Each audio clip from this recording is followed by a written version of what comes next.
欢迎来到王定宇在308高地。每个礼拜四晚上7点半，我们都在这里关心着我们的台湾，不管是从地缘政治、区域安全或者军事外交，我们都希望在这里开启一个窗户，大家一起来讨论。那如果你还没有订阅的，记得按下订阅啊，开启小铃铛，分享、按赞。那我们同时在筱君的台湾 plus 有同步的直播。那如果你透过筱君的台湾 plus 看到我们的节目，请也支持我们筱君，他经营这个平台非常不容易。那同样的，在我们的308高地所有的 donate， 我们都保留在账户里面哈。等到国军弟兄姐妹因为演训或行动发生不幸的事情的时候，我们会把全数都用在那方面。我们的制作，我们的节目成本分毫不会用到我们观众好朋友的 donate。另外，我们还有同步在敬天电视台的直播哈，谢谢敬天电视台的陆总哈，他除了联播我们的节目以外，他们也愿意把他们节目的donate收益呢，全数用在照顾国军弟兄姐妹的身上，所以欢迎大家donate让我们一起来帮助我们台湾的国军。那我们308高地每一次都会邀请专家，we would like to invite a lot of experts come to our studio to discuss about the issue we care, we concern. 那这个礼拜我们要用英文的，所以 this is an English lesson for my program. 我先介绍我们的好朋友哈，Tony Hu， 我们的这个胡振东教官，谢谢大家好。对，那 Tony 教官是我们的老朋友 old friends， 他不仅在五角大厦的时候担任对台湾很重要的工作哈。他事实上从美国政府退休下来以后，对中华民国台湾也提供了很大的协助。He's truly our friend.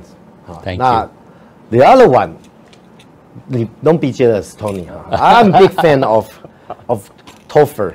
Yeah, absolutely. Uncle Topher. 哈，这个I don't want to call you YouTuber because you are the warfighter. Yeah, you're some expert to provide your opinions, and I love to watch your studio, you holding your stick and walk around and speak. So cozy, so relaxed, and sharing those serious issues. So today we want to introduce our friend, my idol, Topher. Yeah, say hello to our friends here. Thank you. I'm very happy, very honored to be here. Thank you for inviting me. So today we invite a soldier from Army, an officer from Air Force, and two true friends of Taiwan. We want to discuss one topic about the deployment, the reshaping strategy of United States in West Pacific. So my first question is, this term may be a little bit not familiar with Taiwanese.天寧 airfield.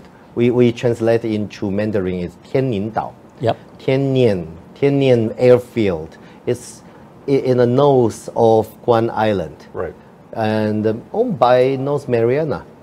And United States reactivate that airfield. Why?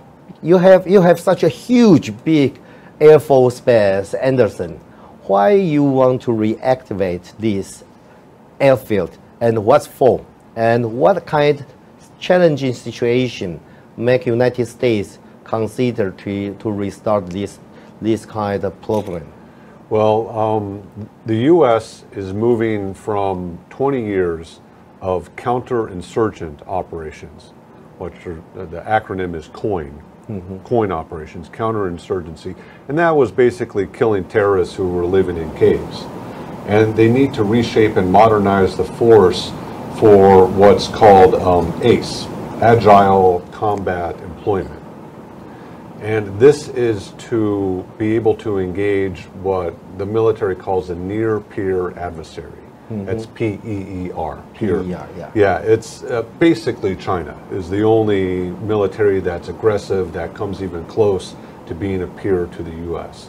So, frankly, the U.S. is modernizing so that if things escalate with China to a point that it becomes a shooting war instead of a Cold War, a trade war, we're prepared.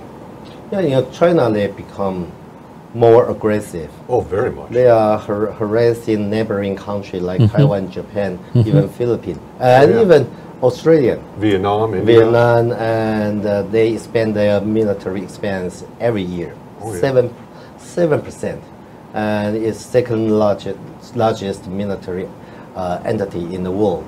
So the Tianjin airfield to restart this Air Force base, as I recall, since 2015, the last turn of Trump administration. So what's the importance of this airfield, and how is the U.S. reshaping its strategic posture across the first and the second island chain in this area? Well, in Western Pacific, the first island chain, if you notice, recently we have been forward deploying forces. Those are the forces that belong to Indo-Pacific Command. And we are also building alliances, linking up, for example, Japan and the Philippines. They have agreements for logistic support, and Japanese actually can use the Filipino bases. In the past, in Asia, unlike in Europe where we have collective security like NATO, United States relationship has been bilateral. We're trying to build a multilateral defense system by linking up these countries. So right now we have many access agreements that we've been obtaining from the Philippines and from Japan, where all these little islands, in case of conflict, we can go from our main operating base like Kadena Air Force Base to these forward operating bases. So that's the first island chain. Yeah, that's a frontier. That's the frontier. That's where the forces under Indo-Pacific Command is expected to engage the enemy and hold the enemy. So can I describe this from Korea to Japan to Okinawa to Taiwan to Okinawa, Taiwan, The Philippines. first island chain. Exactly. So many military bases layer. So many military assets layer. So this is like arch, like a frontier. We don't have forces in all those locations, but we have access agreement that say if you need to, you can go here. And also we have been building a lot of weapon storage locations, so our war reserves are forward deployed already. Before they're held back mostly in Andersen Air Force Base in Guam. So second island chain, in this case Tinian, mainly we were refurbishing it to allow follow-on forces to deploy from continental US, because as the forward deployed forces hold, when the follow-on forces get into the area of battle, then we win. We will have overwhelming forces with our allies and the forces that follow on coming from mainland United States and from Alaska and possibly Europe. So the refurbishment of Tinian mainly is for that, because we need a big place where follow-on forces bring all the stuff with them, because the war reserve stuff in the Pacific is for the forward deployed forces. So when the follow-on forces come, they need a lot of space because they have to bring everything with them. So I believe that's one of the many locations, as you know, that United States is reactivating and expanding. They're reactivating this airfield since 6-7 years ago. Does that mean United States regard China as a major threat in this region, and those military arrangement in the first island chain is not enough to deter this kind of threat? They need stronger supporting system. The U.S. wants to be over-prepared. Over-prepared. Yeah, you don't want to be caught unprepared with what could be a major war, a civilization-changing war. And having the more forces in the Western Pacific prepared for that just deters it from even happening in the first place. Another reason that the U.S. is focusing a lot of money on Guam and Tinian is that these are U.S. territories. Yes. Right? Politics can change over the next 10, 20 years in the Philippines, like Japan.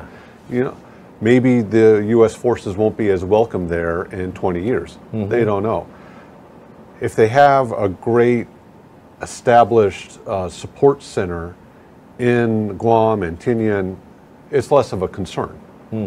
So this posture, Americans exposed in this area, do you think it's strong enough to deter China's ambition toward First Island chain? They provoke everywhere. Yes, yes. You know, there's a saying, deterrence only works when the person is logical. Deterrence doesn't work with the madman, okay? So you have to think about, and Admiral Paparo said this, if deterrence fails, he's going to win because that's his job. You know, his job is deter. But if you can deter a madman, you have to win. You have to win. You don't have a choice. So that's the force structure, that's the preparation he's doing right now to make sure he can win. And not just by United States and Taiwan alone, but he's building alliances like Balikatan, Australia's there, you know, and we're doing exercise with the Brits, with the Italians, all in this region. And the British carrier battle groups coming. You know, so that's his job.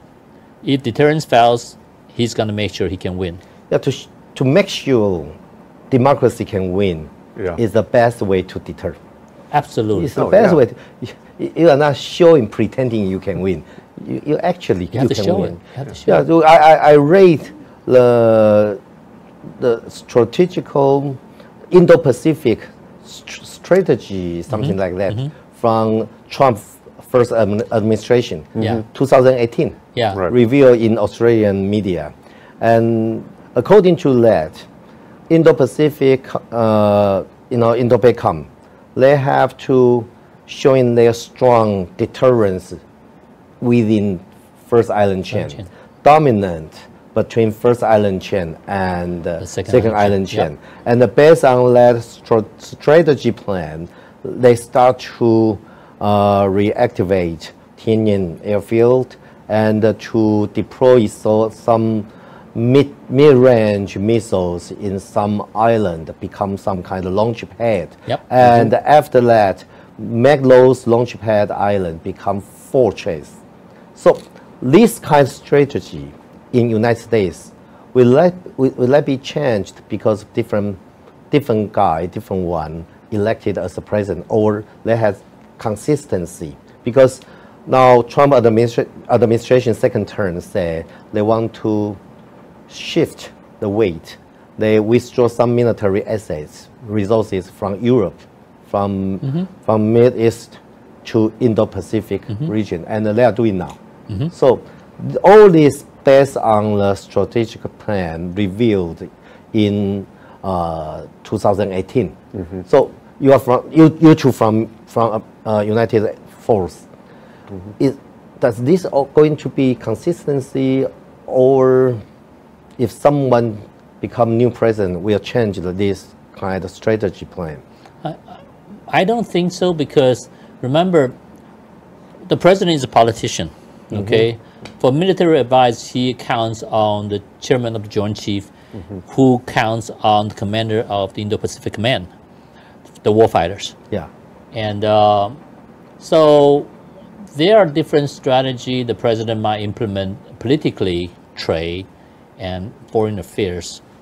But as far as military goes, I suspect he will probably listen to the person who's in charge of defending U.S. national interests in this region, which is Admiral Paparo right now. So I have a good feeling about that. I don't think it's going to change. And certainly President Trump has not indicated he's changing anything.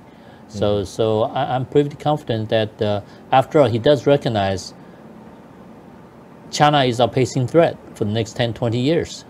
And the only country that can actually threaten our national security.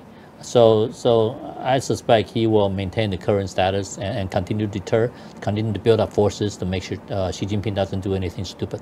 I have to agree with Tony completely. You know, there's not a lot of things in U.S. politics that are bipartisan, that both political parties agree on. but defending Taiwan, supporting Taiwan, and not just Taiwan, but also the Philippines, Japan, South Korea. I can share the story. I just finished my trip from DC. Yes, right, yes. yeah. In DC, Democrats and Republicans, just like Taiwan Blue Party, Green Party, they can argue for everything. Yeah. But about security of Taiwan, they have 100% consensus on this. And we have meeting with both sides together. They say, we don't agree, is tariff, something like that. But about security, stability of Taiwan, they have bipartisan agreement. The bottom line is that Taiwan especially, but all the allies in the Pacific are just too important to America for trade and for technology. They're just huge strategic partners. Yeah. So, I watch Topher's show, Chris' show a lot. You talk about, you have confidence. China cannot win if they dare to invade in Taiwan. Yeah, you talk about a lot of these things. And once I have a privilege to have a conversation with John Bolton, and two sentences he shared with me. He said, strength is not provocative, weakness is. That's so right. Yeah. Do you guys think the deployment, all this military arrangement in this region, I mean, first island chain to second island chain, even to Hawaii, all this military arrangement and the deployment, do you think the strength is enough to deter China's ambitious, aggressive act? Their action here every day. We are under threat every day. I personally don't think it's enough, but I think that the U.S. is also taking other appropriate steps that, complete the puzzle, so to speak. The development of new technologies, especially, a lot of interesting stuff coming out of new companies and established companies, automated drones, the establishment of the Golden Dome.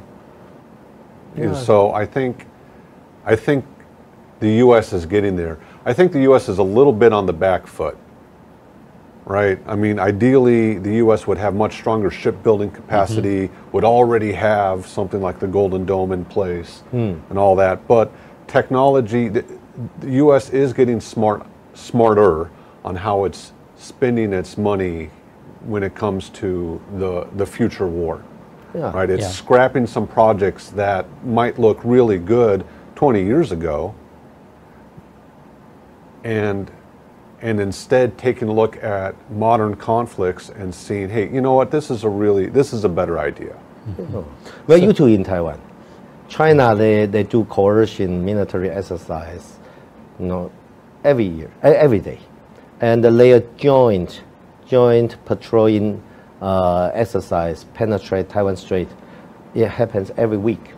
And they are invest in building all kinds of warships, amphibious assault boat.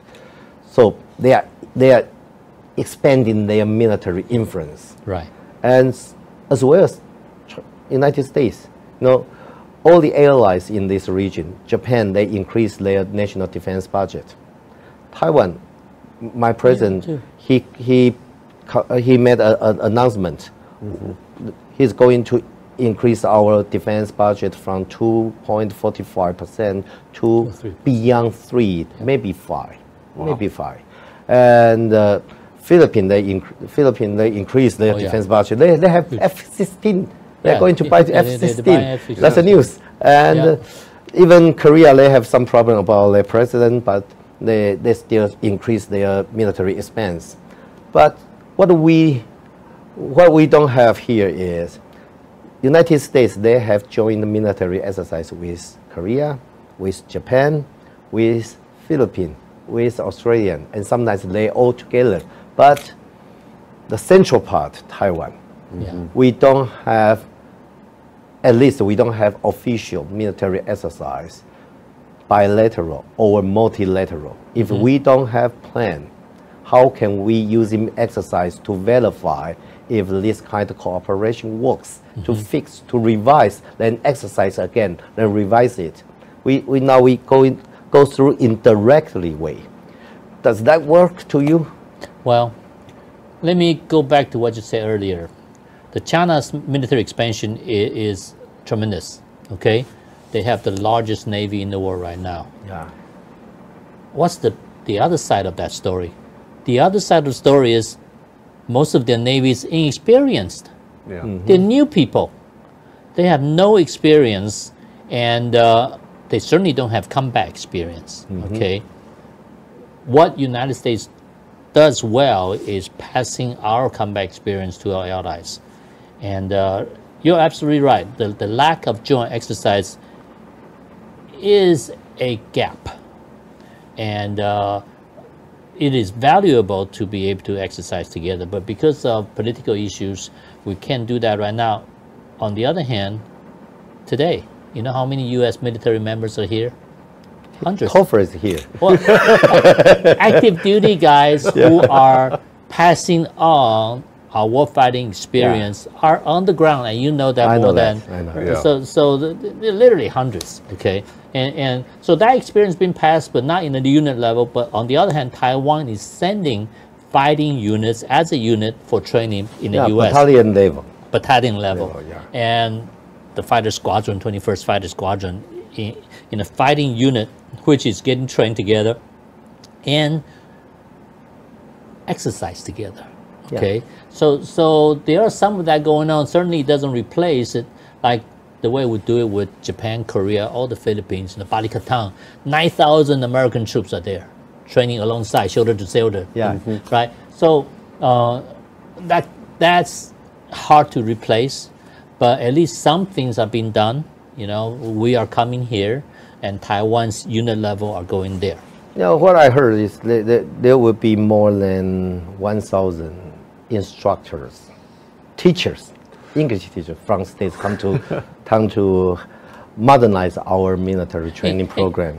And when Taiwan exercise in Taiwan, the U.S. guys are mixed within it. Okay, they will observe. Okay, this you can do better by doing this way. Yeah, we are doing that now. Exactly, right now. And last year we even have one brigade level military exercise in United States, and our deputy commander led 2 battalion, and using 8 days to take civilian flights to assemble in some certain location in the United States. That kind of experience is, you know, what we need. Yeah, the combat experience and how to work with our allies. But you know, sometimes in Oriental, substantial is symbolic. Symbolic is substantial. If we can have this kind of joint or multi-country military exercise nearby, that will deliver a clear message to this autocracy. Don't do something stupid. Sometimes it's the best way to deter. Yeah, I agree. And I think Taiwan should fight for a certain type of deployment to Guam. It's U.S. territory. Aircraft go to Alaska, U.S. territory. So because whenever you get a third country involved, it gets complicated. Yeah, so go to Alaska, go to Red Flag, Alaska, and it's close enough where many of Taiwan's pilots have air refueling training. We can actually do air refueling, or some other countries sometimes use U.S. airplane that's already there. You just bring the pilots over, and you have a checkout flight on the U.S. jet, usually similar in the cockpit configuration. Then they use U.S. jet during the exercise. So we have done that for certain countries before, especially if the deployment is too far, or if their pilots are not air refueling trained. Yeah. So these are options. I think Taiwan during high-level talks should start explore, you know, so that at least they can exercise in the United States, where use U.S. equipment, send the people. Yeah, and I just talked with our chief of staff, saying maybe we can equip some battalion, 100% American equipment, not half Taiwan made, half American equipment, but that's another issue. So Chris used to serve in Iraq. Right. So you have quite experience to work with soldiers from different countries. Oh, sure. And I noticed you have observed Taiwan current situation very. Actually, I have to say we have you here. It's so good. Well, it's really good to have you here. So what's your perspective about this? As far as the geopolitical situation is so complex. I think having Taiwan forces actively participate with the U.S. or other allies in a big multinational exercise, that might be what we call a bridge too far right now. But I think it's very feasible to have Taiwan leadership. And especially I would recommend NCOs, sergeants, not just officers, and warrant officers, people who are in charge of maintenance, people who are actually in charge of the soldiers and the ground level work, to observe some of the major exercises that are happening. I think this year there's going to be a RIMPAC exercise in Australia. And that has a lot of countries are going to be involved in that. So hopefully Taiwan can at least send some observers. Taiwan and North Korea, we are the only two has never been invited to RIMPAC. But we have an observer over there. Yeah, we have some we are some kind of participant. We are not North Korea. It's totally different kind of country. But about this, maybe Taiwan can recruit or hire some experienced new retired from American troops. Yeah, sergeant. I think there'd be a lot of soldiers who'd be willing to help become out some with kind of coach, some kind of instructors, and some kind of concept of foreign legion, like you mentioned a couple of days ago. And I also like your idea of having a unit that is equipped 100% with one type of equipment. From radio, from communication system, from the rifles, everything. That would make maintenance so much easier for the unit. They have all the right maintenance codes. I don't want to get too technical on how the logistics of it all works, but it would just streamline things. Yeah. So let's move back a little bit. Back to the Tianyin, from Tianyin airfield to First Island chain, there are so many islands. So many islands. And according to the materials I can reveal here, at least more than 10 islands become fortress and the launch pad for mid-range around 1,000 kilometers range. Those missiles equipped with those fortresses. Right. What's that for? You have Okinawa, you have Taiwan, you have Philippines, you have so many allies in the frontier, and now you have Anderson, you have North Mariana, you have Tianyin, Saipan, and inside this is Philippine Sea and the West Pacific Ocean. Why United States want to deploy those missiles units or some Marines in those remote islands? Those are not permanent deployments. Okay, we use them for exercises, and like I said, most of them are designed for follow-on forces to support conquering, winning the conflict. Because like I said, the Indo-Pacific area forces by themselves, it's going to be hard for them to actually win the conflict. But so they need the support of the follow-on forces. Follow-on forces come here, they have to have a home. We call bed down. You got to have a place to bed down. Okay, so if you don't have those things pre-surveyed, okay, when you come, this is where we're going to put the fuel bladders, so the gas. This is where we're going to put the ammunition dump, because all the bombs and missiles and bullets get put here. This is where people are going to live. This is the kitchen. This is the hospital. So many of these places, you've seen pictures that we have deployed for exercise. Then we pull it out. We have these base kits that come in pallets. Then when C-130 comes, they just push it out of the bag. Yes. And they start building it. Yes. So in many bases, for Air Force, it's simple because usually we go to a place with already have a runway, If you have a runway and a building, you already got electricity and water and stuff. Just have to make it more. So you need more gas places. So we will put bladders, rubber bladders for gas, as our fuel tanks and munitions. So what we're seeing now is we are practicing, making sure we can use those places for bat down for follow-on forces. Our forward deployed forces will already practice Balikatan or Northern Edge with Japan. So all those places we're already deployed to under ACE, Agile Combat Employment. So that's why we got to find home for the follow-on forces. Otherwise, they got no place to go to. Will Dongfeng DF missiles damage this kind of deployment? Well, you can hear the China side. They often talk about this. Using Dongfeng to wash the floor. They're making the assumption that we have no missile defense.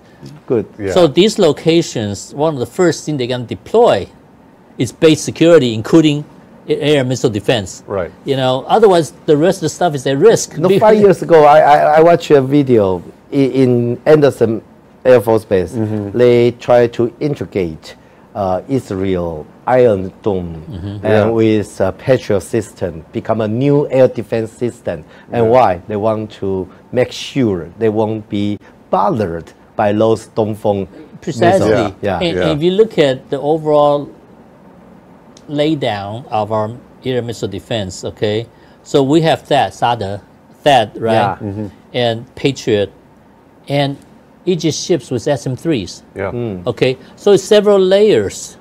That's ready for. And you have allies, you have friends. Along the way, and Japanese Aegis ships all shoot SM-3s, all are missile defense capable for their own, obviously. And if a conflict with China starts, those are all resources that we can call upon.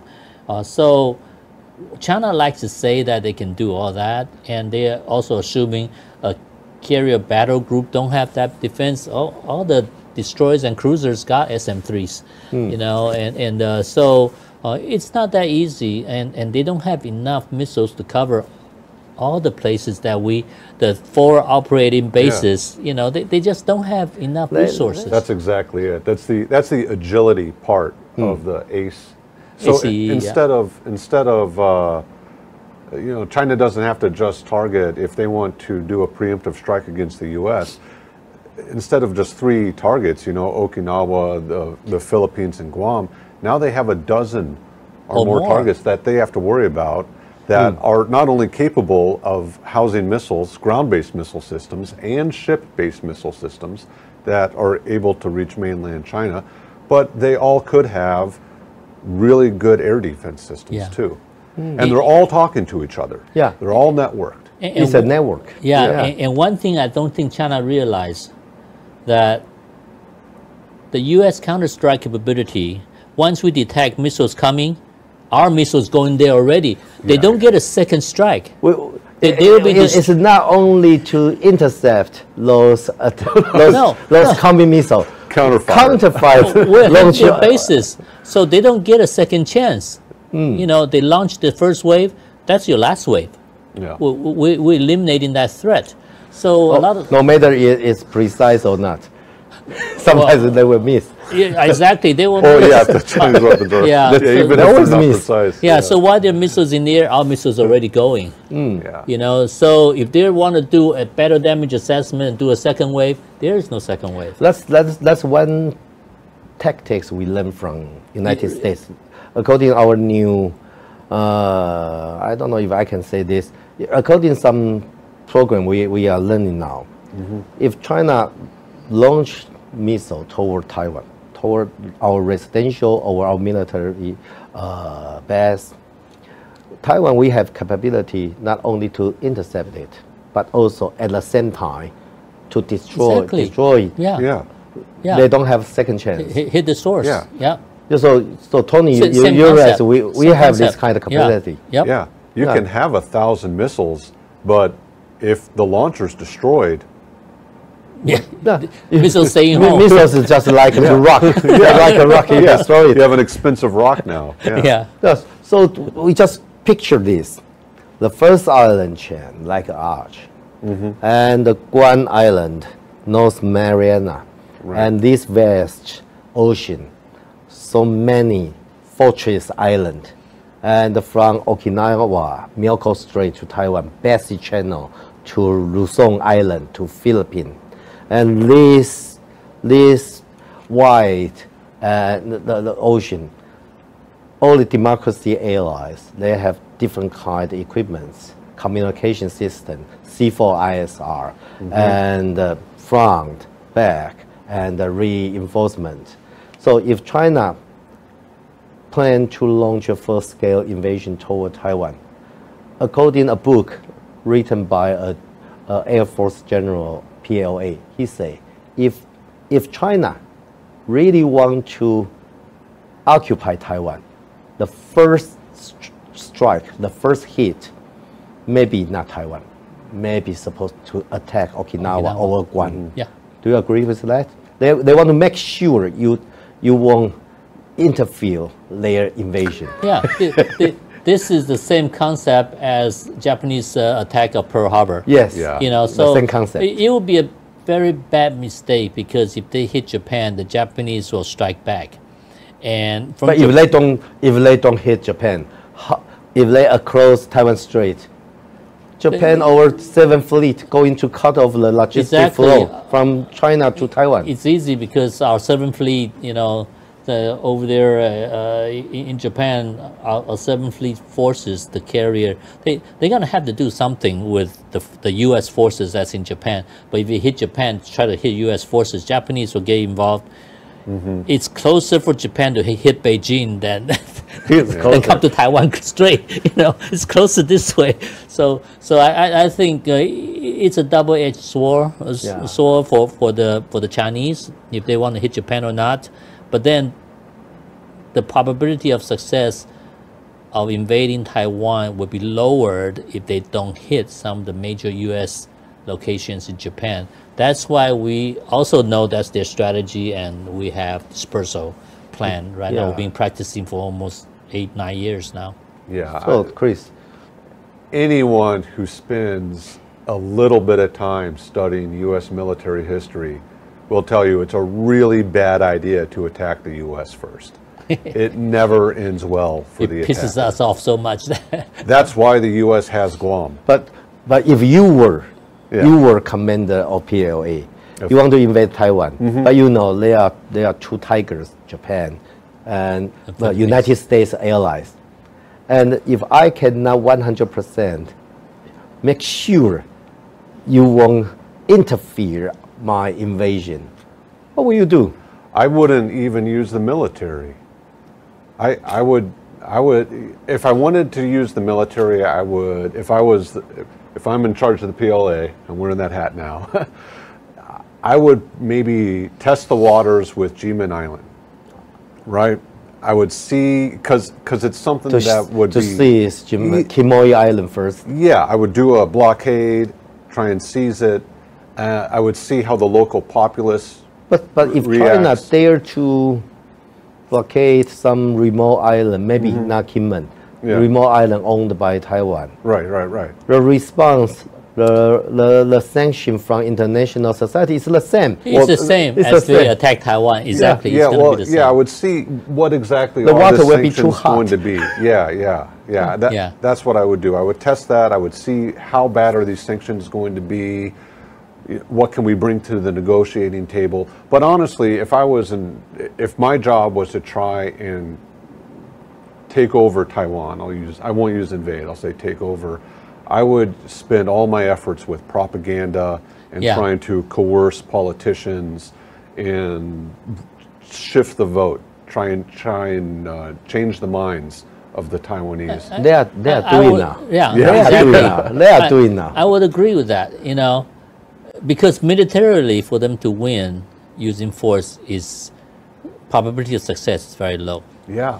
But because Taiwan is a free democratic society, everybody has freedom of speech, freedom of press. They use that against Taiwan. Just like, you know, in the United States, we're facing similar situation where they use our freedom against us.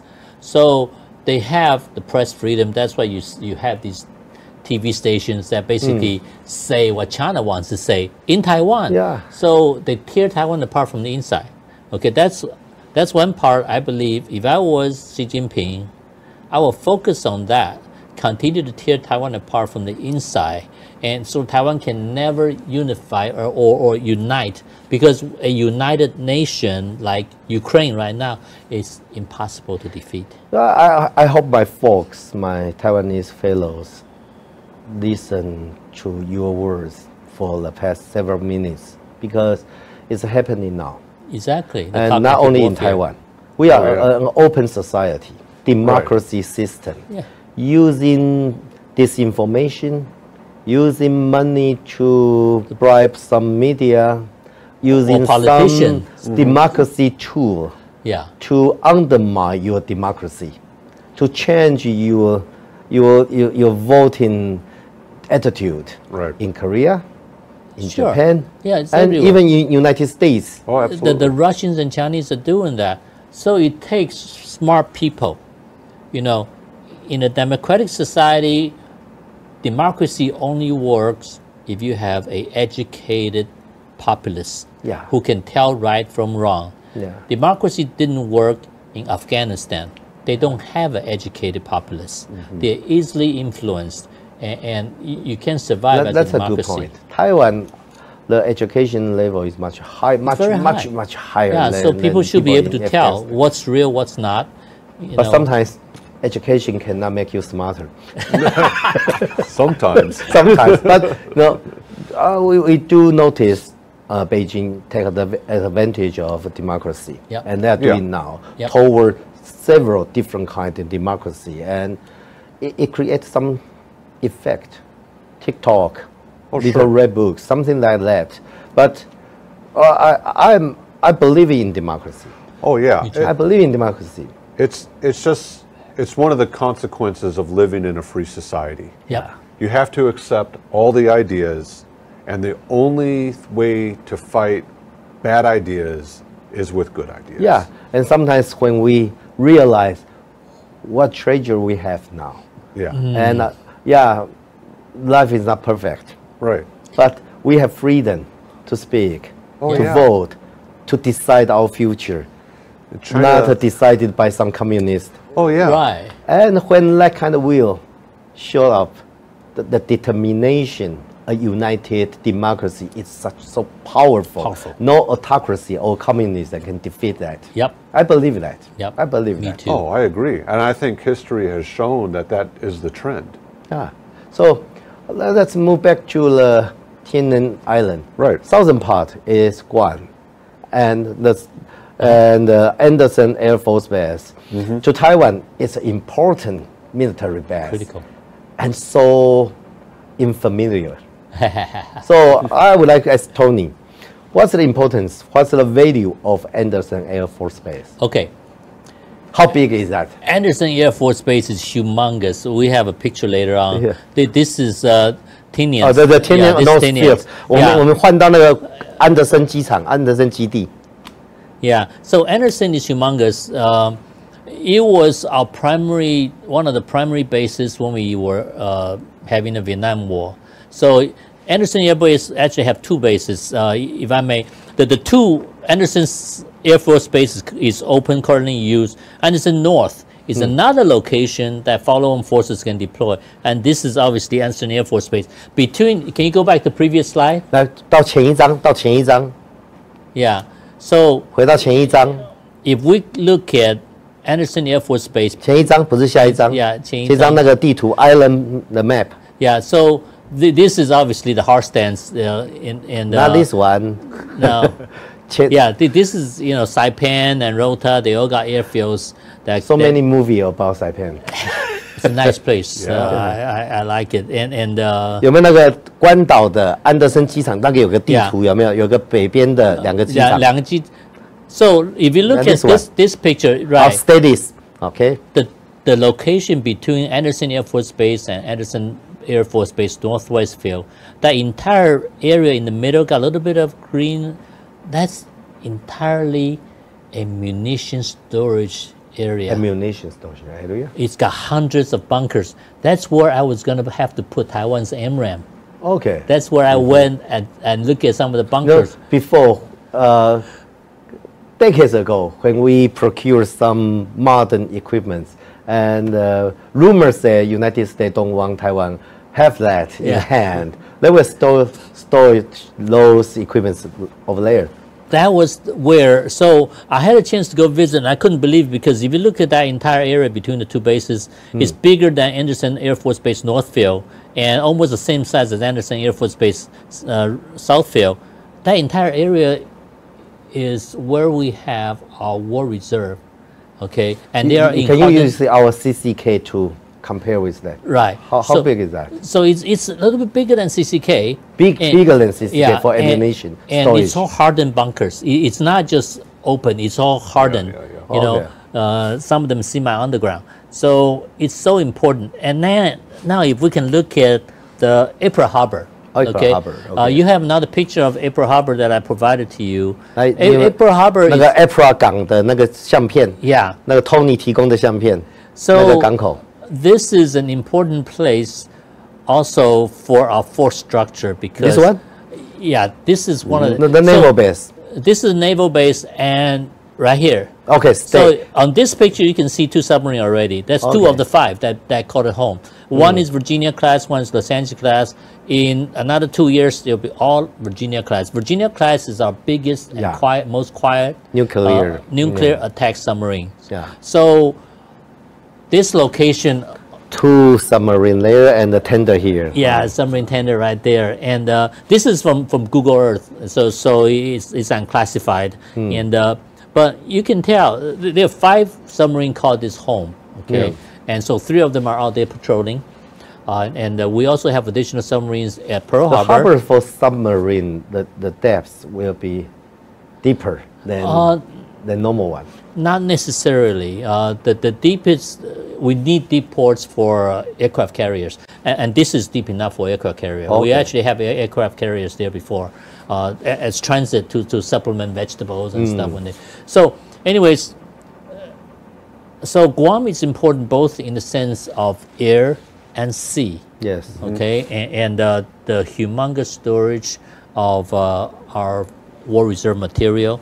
And many of this stuff, my understanding is, have been transferred. Some went to the Philippines, the new bases that up north, and we were building all the bunkers, weapon storage stuff. There are 9 new military bases in the Philippines. And Marcos Jr. opened it to us and allowed us to construct 400 kilometers away from Kaohsiung Harbor. Yeah. And that place is right next to the Navy base that's open as one of the 9, where our ships can go in and get rearmed and get back and take care of the Bashi Strait and Taiwan Strait.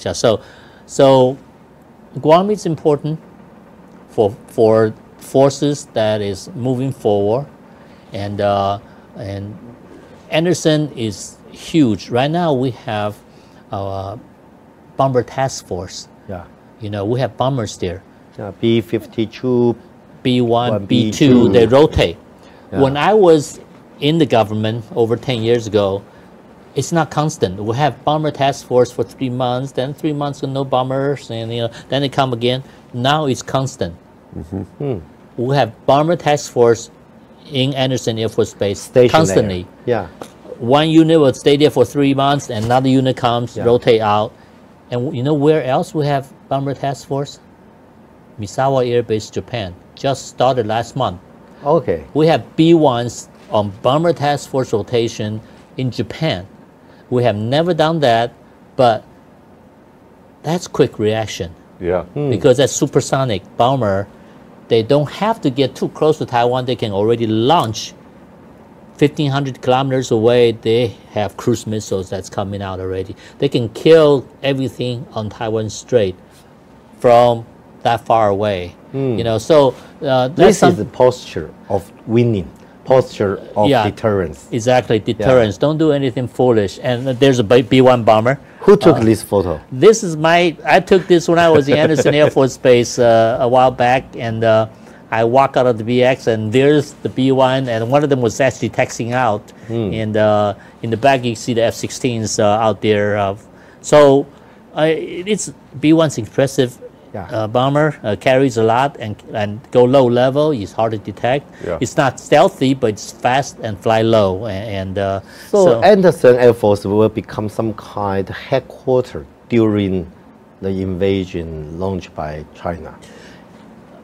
Not likely. Or logistics center. It's more of a logistics center because if you look at how we fight wars, in a Taiwan scenario, there will be a joint task force, a combined joint task force, most likely because we'll have foreign forces join us.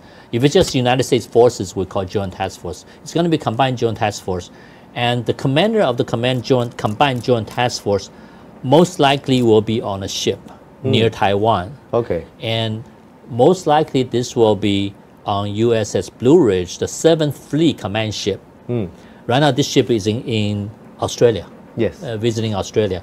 So Blue Ridge will be the headquarters because you don't conduct warfare from back home. We learned this mistake a while back. So we want the warfighter, like during the Gulf War, our headquarters was in Bahrain. You know, Schwarzkopf was deployed in the region, and we learned from that lesson. From Vietnam War, we're trying to fight it from the White House Situation Room, you know. So we learned that we won't do that again. So put a commander nearby. Yeah. He will be nearby, so all the information flow, and he can feel, he gets sense of the pace, the tempo of a fight. You know. So it's important, and most likely that's what will happen. But the Guam will be more of a support. Continue to support the war effort up front. So, Chris, have you ever been there? Not yet. I plan to go, though. I'd really love to go to Guam. And there's direct flights to Guam, to Taiwan now. Actually, I just got a message. My committee, I'm a member of Foreign Affairs and the Defense Committee of Taiwan Parliament. And the co-chair from KMT, they plan to visit Guam next week. Next week? Without notify our counterpart. United States, does United States know they're coming? I don't think so. Even AIT maybe. AIT, if you watch my show, they are coming. But this. No, of course they are also my colleagues. They have right to arrange all different kind visit, but to arrange a meeting outside of our territory, you need to talk first. Yeah, MOFA need to be the office over there. Does Taiwan have a consulate there in Guam? I don't know. Yes, we have, but we don't have military there. Even I want to visit your house, I need to give you a phone call first. Not polite. Not say, okay, I plan to visit Tony's house next week, and you don't know. But that will become another issue. I don't know why the KMT party they want to do this. But so come back to Chris. Yeah. Look at all the places you can put airplanes and stuff. Oh, yeah. In Anderson Air Force Base. It's humongous. It's really big. Yeah. It's very impressive. So, in your opinion, what's the role of Anderson Air Force Base or Guam Island? Well, Guam, during the invasion of China plan to invade Taiwan. Guam will be a centralized supply and logistics point. There's a marine base that's being built there now. I think the U.S. is spending over $10 billion in developing Guam and the surrounding islands. There has滨海战斗团的 littoral combat groups. They're not out of Guam. North Mariana. They opened a marine camp in that area. A lot of those Marines are moving from Okinawa to Guam. So it's a repositioning of existing soldiers in the West Pacific. But it's going to be a crucial spot for resupply, and it can also be a critical, not only a defensive aspect for any long-range missiles that might be threatening the U.S. Territories like Hawaii, Alaska, or even U.S. itself, the continental U.S., but it's also capable of being offensive as well.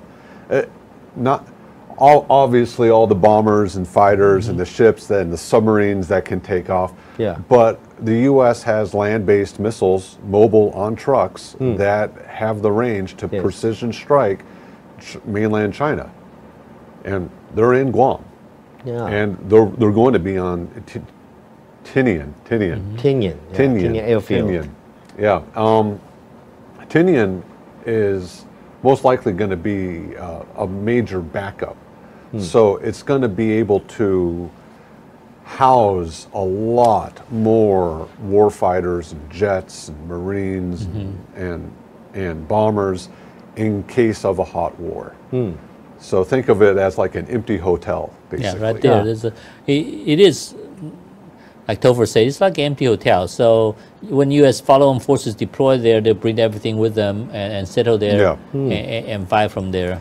This grid pattern is really interesting because it's very difficult to destroy a single runway and you can close it down. And close down the base. Yeah, and you know, with that ACE strategy, even civilian airfields are capable of housing fighters and bombers.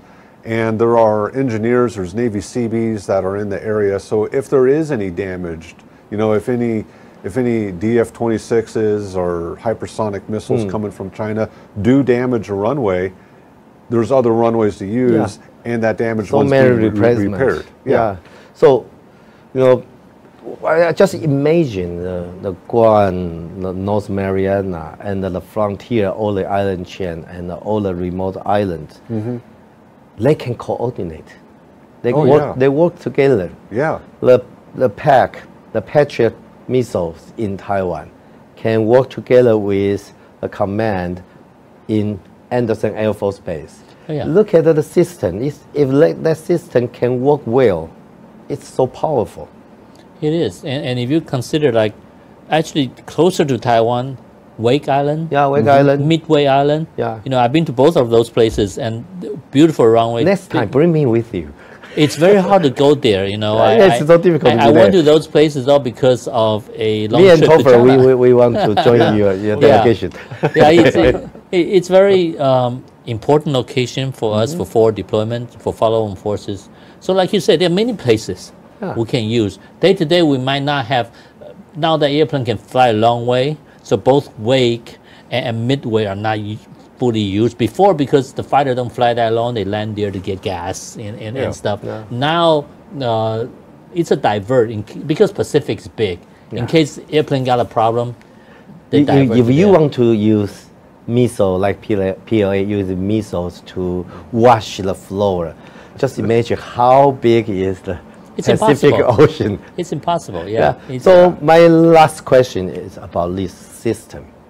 The frontier, the logistics center, all this island. If the military conflict occurred, will those military airfield allow Taiwan Air Force to land and resupply? Because it's a system, it's in-depth. If Taiwan is the frontier, but we don't have those in-depth. You don't have strategic depth. It's going to be a critical, severe situation to Taiwan. So I just I asked the same question to Japanese, some commander, and I said, during the war, will you allow Taiwan warships, airplane, to land? We are not feeding away. We want to land, resupply, and come back to protect my home again. Would you allow, according to your opinion, will that happen? Well, to me, if China starts shooting, everything's out the window. Okay, and I said this in a speech before. Americans to Taiwan will become U.S. Embassy Taipei. Okay. Because when China attacks, then this One China policy, Taiwan Relations Act, out the window. Yeah. Okay. They are out the window now. So at that time, U.S. transport will come here. Okay. Whatever Taiwan U.S. supply ship. You mean all the restriction will be lifted? Yeah. After the first missile, first shot, first cyber attack, I believe all the restrictions out the window because U.S. national interest is at stake. China is trying to... I will challenge this, but before that, I will ask Topher. Okay. What's your opinion? Because, you know, if you look at the map, the system, during the military conflict, how can you not let Taiwan Air Force or Navy resupply and come back to protect their home again? I think if it's needed, the U.S. would absolutely allow that. But honestly, once the first shot is fired with intention, I don't think many people understand just how quickly and seriously the U.S. and Taiwan and the other allies in the region will be able to completely obliterate Chinese forces. Oh yeah, really? Oh, it's just and the weapon systems that the U.S. totally is developing. Different scenario compared with the Ukrainian battle. It's completely different scenario. Completely different. And the Chinese systems, first of all, they don't have people who with experience. Plus, they brag it up about their systems. You know, the PL-10 and PL-15. They claim PL-15 defeat the Western. But if you look at the overall scenario, Pakistan have 48 jets out, and they have intelligence from China, knowing they were waiting for the Indians, 60-some airplanes, and you're telling me you only fire 7 missiles? Impossible. Lie. Because each of these airplanes will at least have 2 long-range, 2 short-range missiles. Yes. Okay, so let's say 40 airplanes, each one with 2 long-range. They see 60 targets. How many missiles do you think they launched? Everything. They should have 40 missiles or more up in the air. They only knocked down 3. What happened to the other 36 or whatever missiles, right? So they don't talk about this. That's a great point. So they only say they shut down this, but I can't imagine when you have 60 targets here. It's been told by the land-based radar and your airborne radar. You got 40 airplanes with 80 long-range missiles, and you only shot 7. That's how propaganda is their strongest weapon. And they don't even. Maybe I didn't see the evidence of 3. Yeah, only 1. Because most of these missiles, active missile, they will self-destruct. When they open their eyes, they don't see the target, then they blow up. Yes. So become little pieces, so you may not see it in the woods and stuff. But the ones that actually didn't self-destruct ended up on the ground. Right? Yeah, there were obviously, there's obviously evidence of missile failures. There's evidence, although I don't think it's confirmed yet, of at least 1 jet that was shot down. At least 1, yeah. But yeah, that's what everyone's talking about. That's what the narrative is, how many jets were shot down. No one's talking about how many missiles you shoot. Yeah, well, and that India could use Gen 4 jets, not stealth jets, against Chinese-made air defense systems and accurately pinpoint strike, what was it, 9 targets? 9 targets was hit. Yeah. There's no question that the targets were hit. Yeah. What happened to Pakistan air defense with and their defense failure? Yeah, exactly. There was, Pakistan is China's best customer when it comes to these systems. The only customer. Well, in some of the airplanes, it's like, I think it's the HQ9 system. Hongqi 9 clearly failed. Yeah.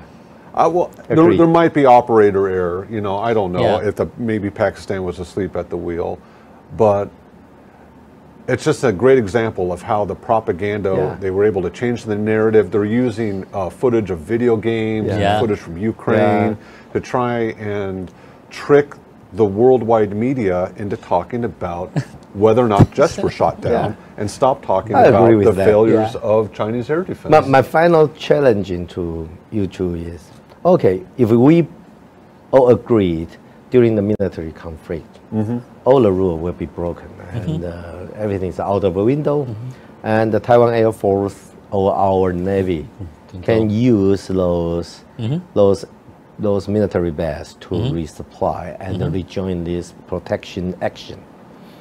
But if we don't have exercise during the peacetime. We don't storage the ammunition we need to equip with Taiwan Air Force or our Navy. If we don't have that, even we fly to some Air Force base, we cannot get a refuel. We cannot get a resupply. No, the connector is the same. Connector is same. All the missiles same.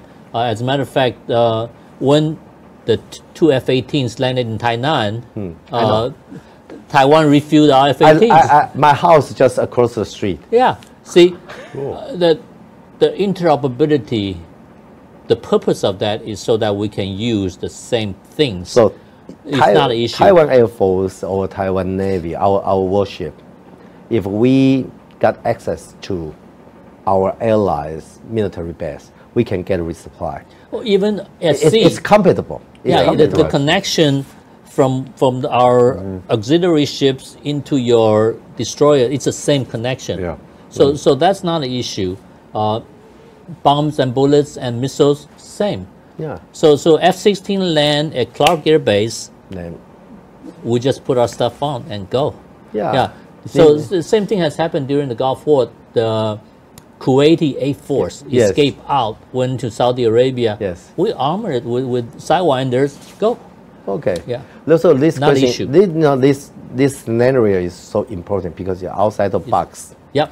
If PLA realize this, the plan they have now try to invade Taiwan, it doesn't work. It doesn't work. It doesn't work. Apart. Yeah, I think their plan falls apart, especially as weapon systems keep improving, because the U.S. is modernizing specifically to fight China. Yeah. I mean, there are systems that are being developed like the, the Rapid Dragon? Oh yes, Rapid Dragon C-130. It's incredible. We talk about that. Yes. Cash. You just drop. So now any cargo plane that's in the air could be a cruise missile bomber. Yeah, become a killing monster. Hundreds of cruise missiles. And that might include Taiwanese C-130s. Yeah. Oh yeah. Yeah. So that's a good answer. Yeah. So happy to have this 1 hour here. I hope we can see each other very soon. Yeah, Okay. this was great. Thank you so And much. Topher, you can use in this studio if you like. This is an awesome You don't have to studio walk you have outside here. anymore. But let that kind of Until I cozy. get my exercise. No, I get my walk and talk and It's his unique. That's his specialty. that's